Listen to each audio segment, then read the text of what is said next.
আমাদেরকে কোনো সুবিধা দিয়ে না শোভন ভাই, কিন্তু আমাদেরকে কোনো কটু কথা শুনিয়েন না। আমাদের মোটামুটি সবার পরিবারকে সময় দেওয়ার মতো বয়স হয়েছে। শোভন ভাই, আপনারও সন্তান আছে, আমরাও আপনার সন্তান। আমরা ওইভাবে দেখি এখানে যারা আছে শোভন ভাই, নির্বাচনে 18 সালের নির্বাচন বলেন, তারপরে বলেন, এই দলের কারণে অনেকে বাড়ি ঘরে থাকতে পারে না। এই বাবা মার কথা চিন্তা করে এরা কোন একটা চাকরি করতো, গার্মেন্টস অন্তত চাকরি করতে পারতো শোভন ভাই। আজকে এরা ক্যারিয়ারে সবাই ভালো করতে পারতো, অন্তত বাবা মার কাছে বোঝা হইতে পারতো না। সবাই বাবা মা যখন বলে যে তোমার জন্য তো তোমার দল আছে, তখন এরা কেউ উত্তর দিতে পারে না শোভন ভাই। শোভন ভাই তখন এরা নিচু হয়ে থাকে। আমরা এটা চাই না ভাই। সর্বোপরি কিন্তু ভূমিকা আমাদের ছাত্র দলে করেছে। ছাত্র দলের কারণে আমরা এখানে দাঁড়াতে পেরেছি। আমাদের মাননীয় মন্ত্রী, আমার অভিভাবক জনাব জরুদ্দিন স্বপন সাহেব আমাদের হয়তো বা এমপি হয়েছেন। একটা কথাই বলবো যে আপনারা ছাত্রদের একটু খেয়াল রাখেন। আপনারা দেখেছেন প্রত্যেকটা প্রোগ্রামে ছাত্র দলের লোক কিন্তু কম আসে। কেন আসে? তার মনে কষ্ট। এই কষ্টটা কেন সেটা আপনাদের কোনো সিনিয়র লোক এখন পর্যন্ত সেটা জিজ্ঞেস করতে পারে। এটা জানতে হবে, বুঝতে হবে কেন তারা প্রোগ্রাম আসে না। এদের মনে প্রত্যেকটা মনের হৃদয় ভাঙা কষ্ট। প্রত্যেকটা আন্দোলন সংগ্রামী প্রত্যেকটা রাষ্ট্র আন্দোলন সংগ্রাম, তারা কেন প্রত্যেকটা জায়গা থেকে বঞ্চিত হবে? এটা আমি সবাইকে বলবো, আপনি একটু দেখেন ভাই। আপনি আমরা কিন্তু প্রত্যেকটা জায়গা থেকে কম বেশি করে বঞ্চিত হচ্ছি। জায়গা থেকে আমরা দাওয়াত পাচ্ছি না। এমনিকেট নিয়েও আমি কথা বলবো না। তারা আমরা এর ভিতরে কিন্তু আওয়ামী লীগের কিছু লোক এজেন্ট ঢুকেছিল,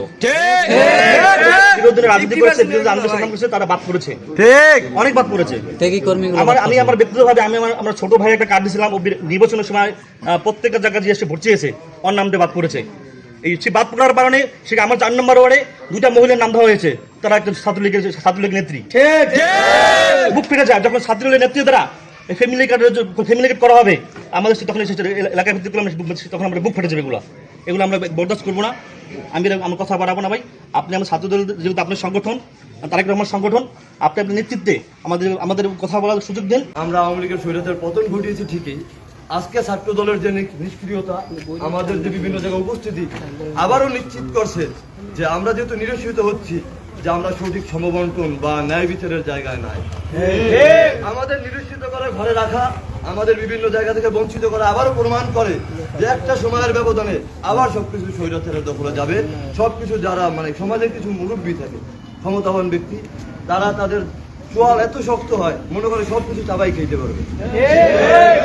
শিক্ষা, রাজনীতি, ধর্ম, টাকা পয়সা, ন্যায় বিচার সবকিছু চাবাই খেতে পারবে। আমরা আবারও দেখতেছি দলীয় ব্যানারে না হলেও ব্যক্তি স্থানীয় পর্যায়ে ভিলেজ পলিটিক্সে এরকম কিছু ব্যক্তি তাদের সেই পুরনো সংস্কৃতি, পুরনো সেই সবকিছু চাবিয়ে খাওয়ার রাজনীতি এখনো পরিবর্তন করতে পারে না।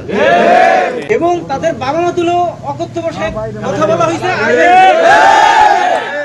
এতদিন আন্দোলন সংগ্রাম করার পরে ছাত্রদলের একটা কর্মী তার বাবা মাকে কথা বলবে সিনিয়র নেতৃবৃন্দ সঙ্গে, এইটা অন্তত আমি একজন ছাত্রদলের কর্মী হিসেবে, দুঃসময়ের একজন কর্মী হিসেবে সহ্য করতে পারি না।